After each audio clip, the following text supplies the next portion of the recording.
Aqui em nosso panorama de 1º Reis, nós estamos contemplando o declínio em 4 movimentos.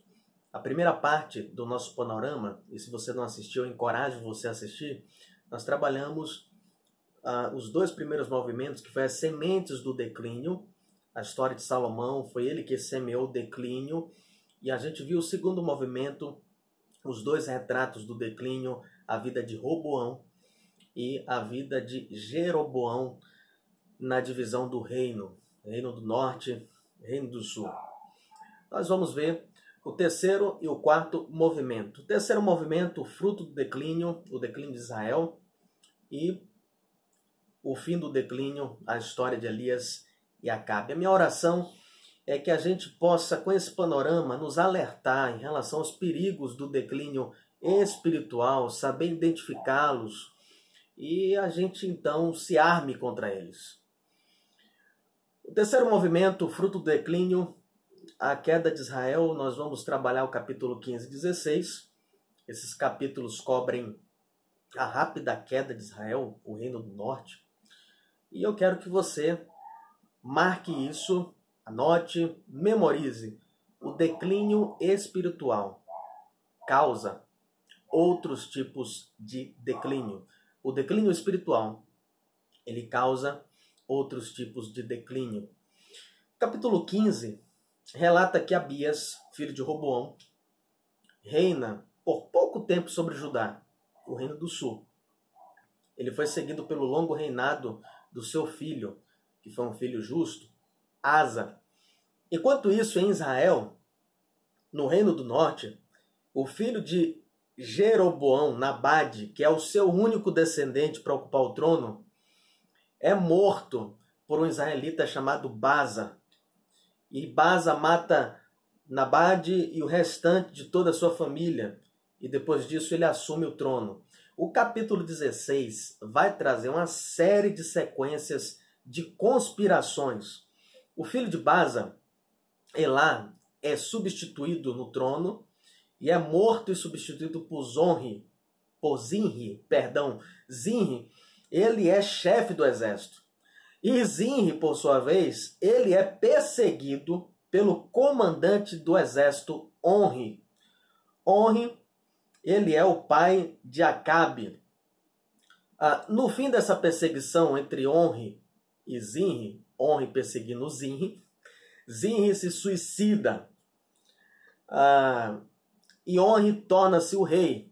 A seguir, Acabe, nós vamos ver no próximo movimento com mais profundidade sobre Acabe. Acabe substitui Onri, que é o seu pai, por várias décadas. E a gente tem uma série de descrições sobre Nabade, Baza, Elá, Zinri e Onri, e Acabe também. Resumos em sentenças. Quem eram esses homens? Preste bastante atenção. Nabade: e fez o que era mal aos olhos do Senhor e andou nos caminhos de seu pai Jeroboão e no seu pecado com que tinha feito pecar Israel. Capítulo 15, verso 26. Sobre Baza: e fez o que era mal aos olhos do Senhor e andou no caminho de Jeroboão e no seu pecado que tinha feito pecar Israel. Capítulo 15, verso 34. Ainda registra a respeito de Baza e seu filho Elá, no capítulo 16, verso 13, por todos os pecados de Baza e os pecados de Elá, seu filho, com que pecaram e com que fizeram pecar Israel, irritando ao Senhor, Deus de Israel, com as suas vaidades. Capítulo 16, verso 19, declara a respeito de Zinri: por causa dos seus pecados que cometera, fazendo o que era mal aos olhos do Senhor, andando no caminho de Jeroboão e no seu pecado que fizera, fazendo pecar a Israel. Sobre Onri, capítulo 16, verso 25, e fez Onri o que era mal aos olhos do Senhor, e fez pior do que todos quantos foram antes dele. E olha que a lista não foi pequena, aqueles que vieram antes dele. Mas sobre Acabe aqui atinge o píncaro, ou seja, o ponto máximo nesse momento, nesses movimentos aqui de 1 Reis. Capítulo 16, verso 30 ao verso 33, diz assim: E fez Acabe, filho de Onri, o que era mal aos olhos do Senhor, mais do que todos os que foram antes dele.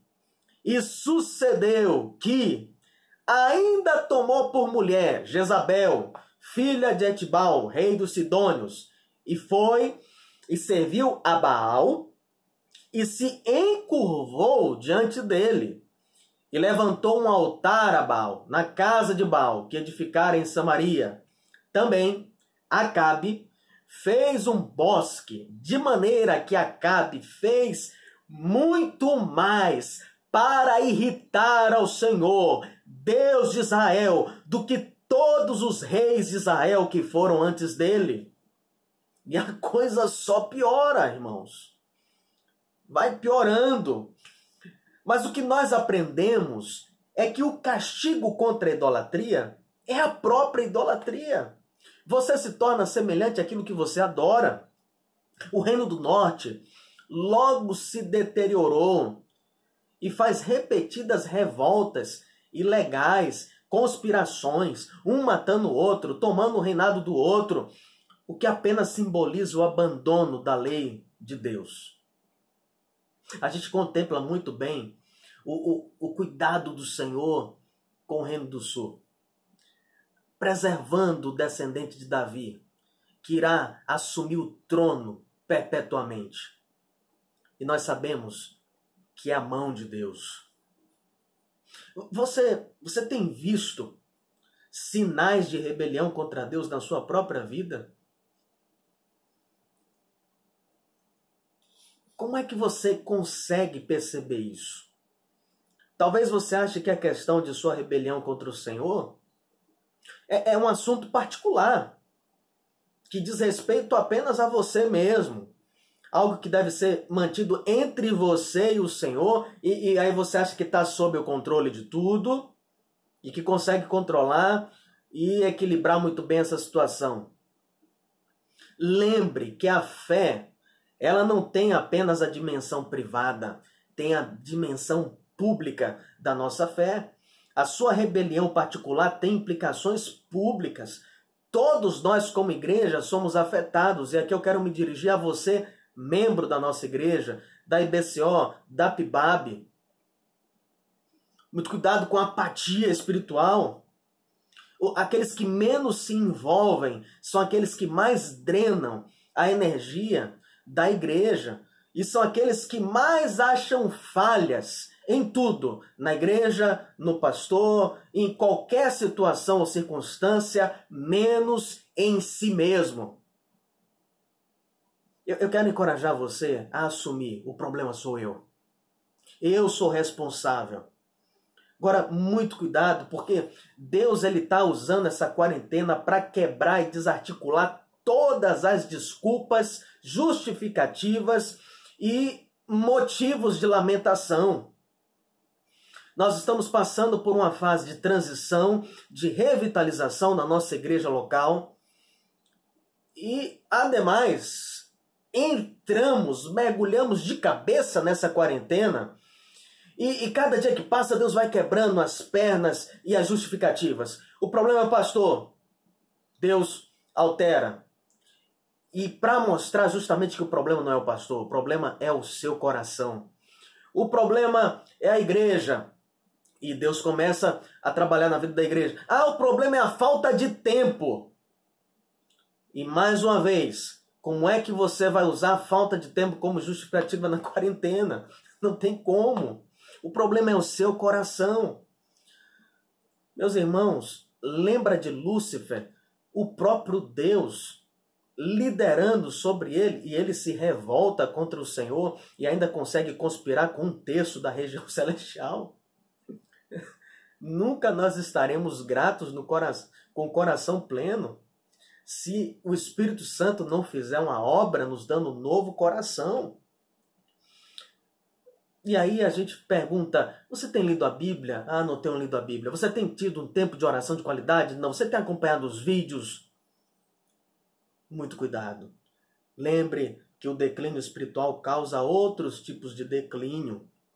Richard Sibbes, puritano do século XVII, um pastor fantástico, dizia que nós podemos determinar, nem sempre, com frequência, o pecado que cometemos pelo sofrimento, problema ou provação que passamos. Como assim? Por exemplo, Sibbes, ele pastoreava uma ovelha que vivia uma fé muito privatizada. Só se envolvia quando e como queria. Achava que nada disso traria implicações práticas à sua membresia na igreja local. Eu vou me tornar membro mesmo e vou vivendo do jeito que eu bem entendo. Ninguém manda em mim. É eu e Deus. Essa ovelha andava isolada do envolvimento, sozinho. Por isso, regrediu, estagnou seu crescimento espiritual e se tornou insensível e frio na fé. O pecado da separação trouxe a solidão, a regressão no seu crescimento espiritual, bem como trouxe frieza e insensibilidade. Ele se tornou insensível em relação à fé, a ser sensível à voz do Espírito Santo e da palavra. Por vezes, nós achamos que pecado é apenas pornografia, adultério, coisas muito escandalosas, mas a gente não vê a falta de envolvimento em servir a igreja local, em encorajar os irmãos com a mesma gravidade, mas é pecado igualmente. Sem dúvida, a disciplina eclesiástica de Richard Sibbes teve que entrar em ação. Meus irmãos, disciplina eclesiástica é a manutenção do discipulado. Ide por todo mundo, pregar o evangelho a toda criatura, ensinando a guardar. Como é que ensina a guardar? Membresia, disciplina. A disciplina é a manutenção do discipulado. Discipulado é você levar alguém em progressão, crescimento espiritual. Ninguém, nenhum crente é exemplo de perfeição, mas tem que ser exemplo de progressão. E quando a pessoa para de crescer, tem alguma coisa errada, confronta ele. Ouviu? Ganhou o teu irmão. Não ouviu? Vai com testemunha. Ouviu? Ganhou? Não ouviu? Leva para a igreja. Ouviu? Ganhou? Não ouviu? Trata como gentio publicano. Esse membro, ao ser confrontado, se ele insistir em manter-se apático, preguiçoso espiritualmente, rebelde, querendo viver o cristianismo do seu próprio jeito, em seus próprios termos, ele expressa a falta de arrependimento e assim ele invalida a possibilidade da igreja continuar autenticando a sua conversão. Porque quando a igreja reconhece alguém como membro, a igreja está falando: Boipeba, Cova da Onça, aqui está um representante de Jesus. Aqui na PIBAB, aqui na IBCO. Mas a partir do momento que a igreja não vê mais frutos de arrependimento, um exemplo de alguém progredindo, avançando, crescendo em humildade, crescendo em sensibilidade, crescendo na compreensão do evangelho e no envolvimento com a igreja, na edificação da igreja. Se a gente não vê esses frutos, não tem como a gente autenticar. Colossenses capítulo 1, versículo 24. Preste bastante atenção. Anote aí, por favor. Anote. Colossenses 1, 24. Colossenses 1, 24. Alegro-me quando sofro por vocês em meu corpo, pois eu participo dos sofrimentos de Cristo, que continuam em favor do seu corpo, a igreja. Você tem vivido isso? Se você não tem vivido isso, você está em rebeldia. E você precisa se arrepender e voltar atrás. Nós aprendemos com esse terceiro movimento de 1 Reis que o declínio espiritual causa outros tipos de declínio. Quarto e último movimento, o fim do declínio. A história de Elias e Acabe. Nós vamos abordar os capítulos 17 ao 22. Aprendemos que, anote, o declínio espiritual termina com arrependimento ou julgamento. O declínio espiritual termina com arrependimento ou julgamento. E nós vamos aprofundar um pouco mais essa aplicação prática que eu estou tentando trazer muito para a nossa realidade da igreja local. Esse último movimento inicia-se, na verdade, no capítulo 16, verso 29, com um resumo do reinado de Acabe, incluindo aí os seus pecados. Mas o capítulo 17, ele reconta 2 milagres ligados a Elias, que confirmam que ele era porta-voz de Deus. O Senhor alimenta Elias milagrosamente por meio de corvos e depois usa-o para alimentar uma viúva gentia de Sarepta, de Sidom. O Senhor concede poder a Elias para ressuscitar o filho morto dessa mulher. Aí o capítulo 18, ele apresenta a famosa história de Elias com os profetas de Baal. Em um sentido, esse episódio atua como se fosse uma espécie de recapitulação do Êxodo, em que o Senhor demonstrou de forma espetacular seu poder sobre os deuses egípcios. Aqui a história, ela inicia-se quando Elias, ele acusa Acabe de abandonar os mandamentos do Senhor e o desafia a encontrá-lo lá no Monte Carmelo, com os profetas de Baal. Baal, ele é o Deus para o povo, o Deus da natureza, do tempo. E o reino de Israel havia muito tempo já vivenciando uma seca e com muita fome, mostrando que esse Deus é um falso Deus. Foi o próprio Deus que mandou a seca, a fome, para mostrar que Baal é nada. Ele é o único Deus verdadeiro, não apenas de Israel, mas de todos os povos. Capítulo 19, Elias ele foge para Judá. O Senhor fala com ele e Elias unge Eliseu como seu sucessor. Elias, quando foge, ele se esconde numa caverna e ele ouve um grande vento forte, impetuoso, mas Deus não está. Um terremoto, Deus não está. Um fogo, Deus não está. Mas aí uma voz mansa e suave. E ele ouve o Senhor. Observe que o Senhor resolveu revelar-se oralmente pela palavra, em vez de apenas por atos de poder extraordinário. Eu pergunto a você, você viciou com esse todo movimento que expressa Deus como um Deus que só move por meio do extraordinário e não por meio da sua palavra? Onde você tem encontrado a voz do Senhor? A palavra de Deus é o fundamento e era o fundamento da capacidade de Elias de conhecer o Senhor e de reconduzir o seu povo, o povo de Deus, ao conhecimento dele. O Senhor chama seu povo ao arrependimento por meio da palavra. Ele revela-se quando fala. Desde Gênesis 1, disse Deus, haja, e houve luz. Lembra que havia trevas sobre a face do abismo? O Espírito Santo se movia e disse Deus, ou seja, do caos. Por meio da palavra, Deus traz ordem. Se o seu coração está um caos, se a sua vida está um caos, a palavra de Deus vem a você e ela é poderosa para trazer ordem. Arrependa-se e creia no Senhor Jesus Cristo como seu único e suficiente Salvador. Que Ele seja rei e Ele governe sobre você. E você vai experimentar a ordem. O capítulo 20 relata a vitória de Acabe sobre os arameus. E o capítulo 21, Jezabel, esposa de Acabe, ajuda Acabe a conspirar, a matar Nabote, a fim de roubar sua vinha. E o Senhor envia Elias para condená-los.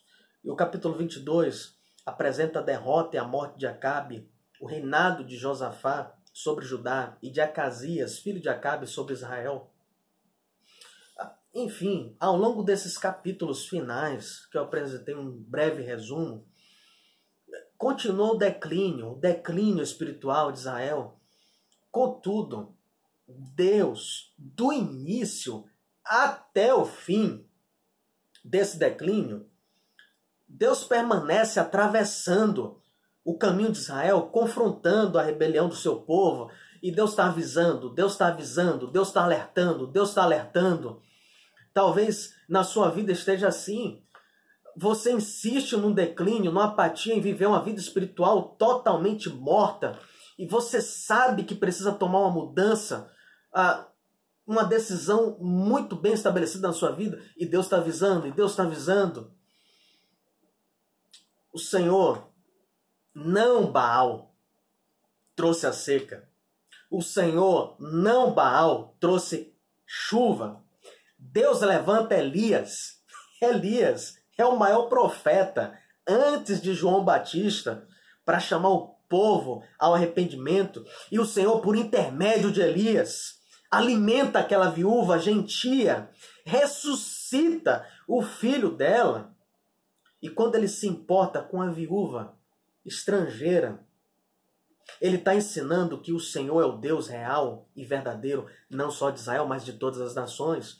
O Senhor, quando alimenta a viúva e ressuscita o filho, ele está mostrando que apenas ele é alimento e apenas ele pode trazer vida onde existe morte. Como é que está a sua vitalidade espiritual? Você se lembra com que humildade Davi recebe o confronto de Natã? É muito diferente a forma como Acabe recebe o confronto de Elias. Quando Elias vai confrontar Acabe, Acabe fala: és tu o perturbador de Israel? No capítulo 18, verso 17. Esse líder, Acabe, ele está tão cego espiritualmente que ele não conseguia ver que ele é o perturbador de Israel. Com seu coração endurecido. E dureza de coração na palavra é resistência à palavra de Deus. Para nossa surpresa, Elias, quando confronta Acabe, depois de Acabe matar Nabote com a sua esposa Jezabel e roubar sua vinha, Elias promete que Deus vai destruir e cortar seus descendentes. Sucedeu, pois, que Acabe, ouvindo estas palavras, no capítulo 21, verso 27 ao 29, rasgou suas vestes, cobriu a sua carne de pano de saco, jejuou, dormia em cima dos sacos, andava mansamente. Então veio a palavra do Senhor a Elias, o tisbita, dizendo: não viste que Acabe se humilha perante mim?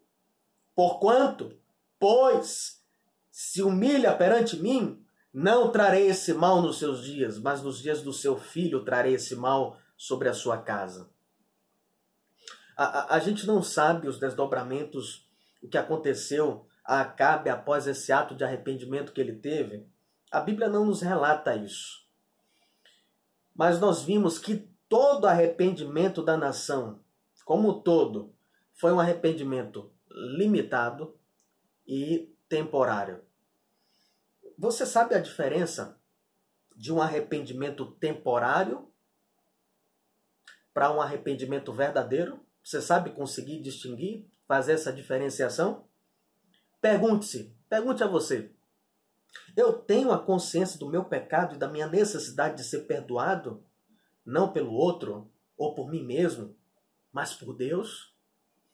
Pergunte a você: se você é um cristão, isso significa que você tem que continuar se arrependendo todos os dias da sua vida? Sim ou não? É claro que sim. Você tem que crescer na sua percepção da sua pecaminosidade, ao passo que você cresce na percepção da grandiosidade de quem Deus é. E assim, crescer no aprofundamento do seu arrependimento perante o Senhor, nosso Deus. Foi isso que Deus fez ao enviar Jesus. Ele tomou sobre si a punição que era minha e sua. Essa punição escancara aquilo que eu e você deve crescer na percepção daquilo que levou o nosso Salvador para o madeiro. E é por isso que o amor de Deus nos constrange. Nós vamos crescendo na percepção da nossa pecaminosidade, ao passo que Deus nos dá a oportunidade e o privilégio de crescer também na percepção da grandiosidade do nosso Deus. Jesus tomou sobre si as nossas dores, pelas suas pisaduras nós somos sarados. Ele tomou sobre si a punição pelos pecados dos que se arrependem e creem nele. Se arrependa e creia no Senhor Jesus. O livro de Reis, ele vai nos mostrar, preste bastante atenção nisso, que não competia a qualquer dos reis, qualquer um, mesmo os bons, estabeleceu o reino de Deus. Esses reis apenas apontavam para a necessidade do verdadeiro rei, que é Jesus Cristo. O que é que isso significa para você pessoalmente? Os reis maus apontavam que precisaríamos de um rei bom. Os reis bons mostram limitações, parcialidade, algo que não era duradouro. Logo, os reis bons mostram que a gente precisa de um rei perfeito e melhor. Logo, precisaremos de um rei verdadeiramente bom e duradouro. 1 Samuel vai mostrando Deus sendo negado como rei governante pelo seu povo. Mas Deus já havia providenciado um rei humano e perfeito, 100% homem, 100% Deus. Ele fez infinitamente mais de tudo que pedimos ou pensamos. Se fez carne, habitou entre nós. Nós precisávamos e nós não sabíamos. Mas ele sabia da nossa necessidade, de uma intervenção dele, por meio de Cristo Jesus, para nos salvar de nós mesmos. Nós precisamos ser vencidos pelo Senhor. E ele nos vence pelo golpe da sua graça, que é melhor que a vida. Se você desfrutar o peso dessa graça, essa graça te constrange de tal maneira que você há de se render totalmente aos pés do Senhor Jesus, como seu único rei governante.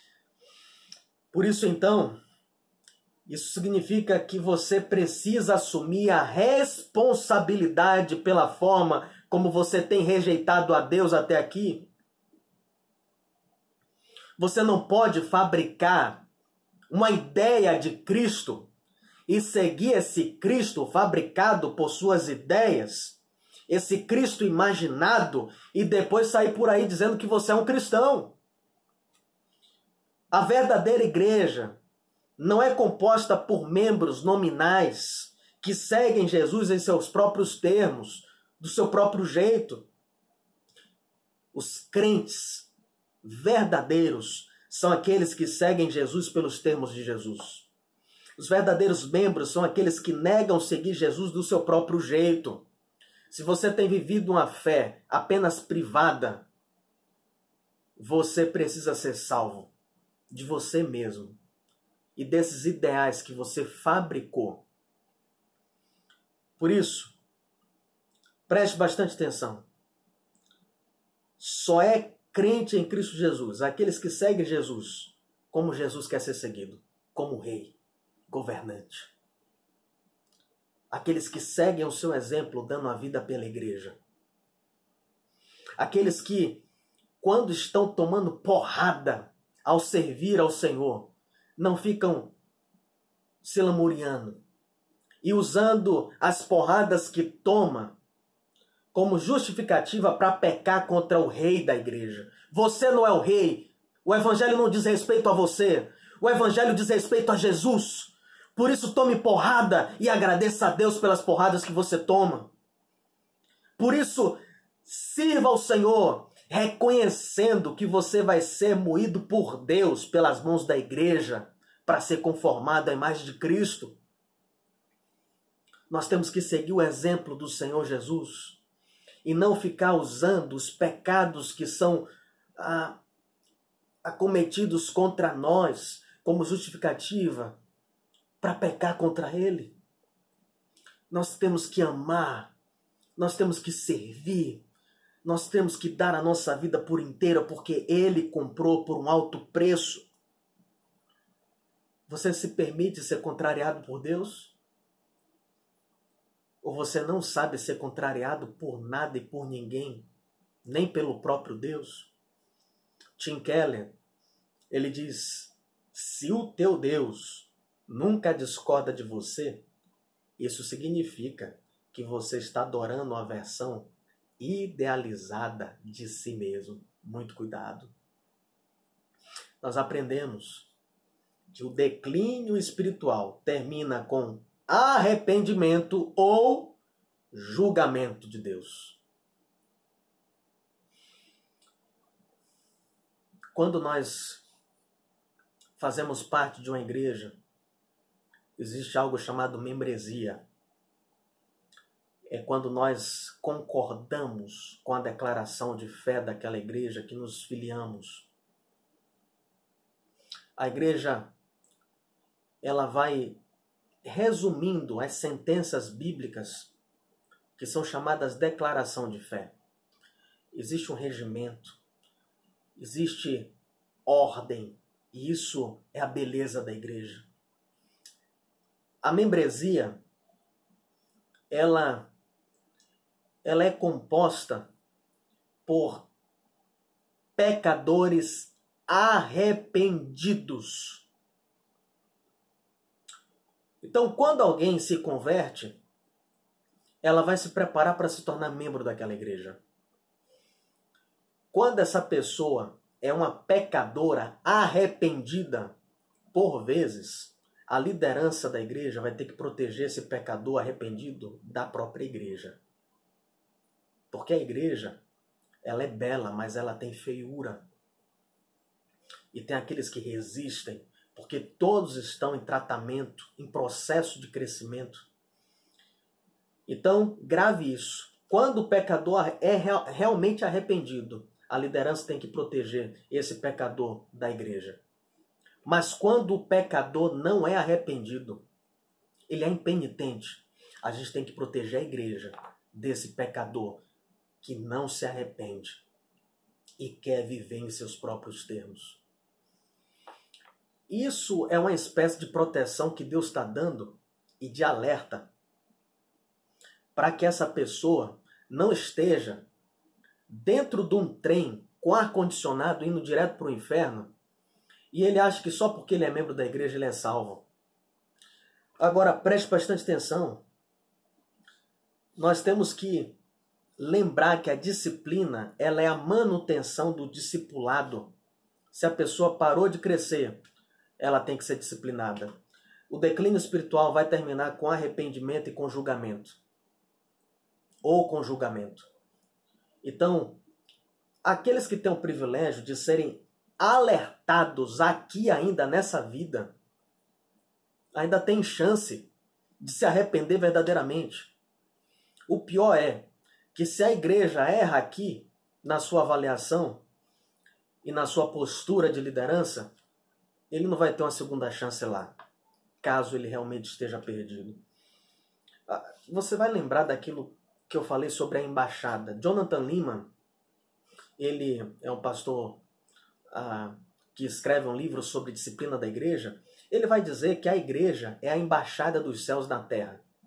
Se você é brasileiro, vai para os Estados Unidos e vai fazer um curso, você vai ter 6 meses de autorização no seu passaporte para ficar lá nos Estados Unidos. Caso expire esse tempo, você vai ter que ir na embaixada brasileira nos Estados Unidos para poder reconhecer que você é um brasileiro diante dos Estados Unidos. Ou seja, a embaixada representa os interesses de uma nação dentro de outra nação. A embaixada brasileira vai concordar e vai dizer: Estados Unidos, olha só, aqui tem um brasileiro e nós reconhecemos. O brasileiro sozinho, ele não tem autoridade de chegar para os Estados Unidos e falar: não, eu sou brasileiro. É a embaixada que reconhece. A embaixada não vai tornar ele brasileiro, ele já é brasileiro. Mas a embaixada tem autoridade para reconhecer. A igreja não tem autoridade para salvar ninguém, mas a igreja, ela tem autoridade dada por Deus para reconhecer aqueles que são nascidos do céu e estão aqui na terra. Isso é uma obra de extrema responsabilidade. Por isso que você sozinho não tem sequer autoridade para autenticar a sua conversão. Você não pode dizer assim, eu sou realmente convertido. Não, é a igreja que reconhece. Pela forma como você tem andado perante o Senhor aqui na terra. Nós somos um povo que servimos a um Deus trino. Só há um único Deus, mas ele é tripessoal. Deus Pai, Deus Filho, Deus Espírito Santo. Um não é o outro, mas os três são um. Isso nós simbolizamos no casamento. Eu não sou a minha esposa não sou eu, mas nós somos uma só carne. E o povo de Deus. Um não é o outro, mas é um único povo, comprado por um único sangue, e que representa um único corpo, que é o corpo de Cristo. Por isso, então, lembre bastante disso. O declínio espiritual termina com arrependimento ou com julgamento. Se você viver uma vida apática, continuamente, privatizada, não se envolve, não se manifesta, saiba que vai ter implicações muito práticas e sérias com a sua membresia em relação à sua igreja, se a sua igreja for séria. Que a nossa igreja possa sempre ser uma opção para aqueles que querem seriedade na vida com Deus. Em nome de Jesus. Salomão, Roboão, Jeroboão, Acabe, todos fizeram escolhas péssimas, ruins. Mas quando nós examinamos a nossa vida, nós vemos que com frequência nosso coração está sempre empenhado em servir primeiro a nós. Primeiro eu, segundo eu, terceiro eu. Farinha pouca, meu pirão primeiro. Que possamos orar. Senhor, nós sabemos, Senhor, que não conseguimos viver com a justiça necessária para merecer um lugar em sua família. Mas obrigado porque nós somos salvos pelo mérito de Cristo Jesus, não pelo nosso mérito. Obrigado, Senhor, porque Jesus, Ele é meu sacerdote que me representou diante do Senhor. Obrigado, Senhor, porque Jesus, Ele é o meu profeta que me confronta e exorta. Que Ele seja o meu rei, aquele que governa a minha vida, não mais do meu jeito, mas nos termos do Senhor. Em nome de Jesus.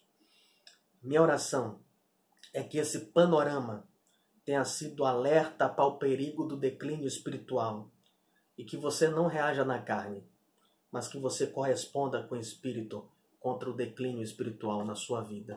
Em nome de Jesus.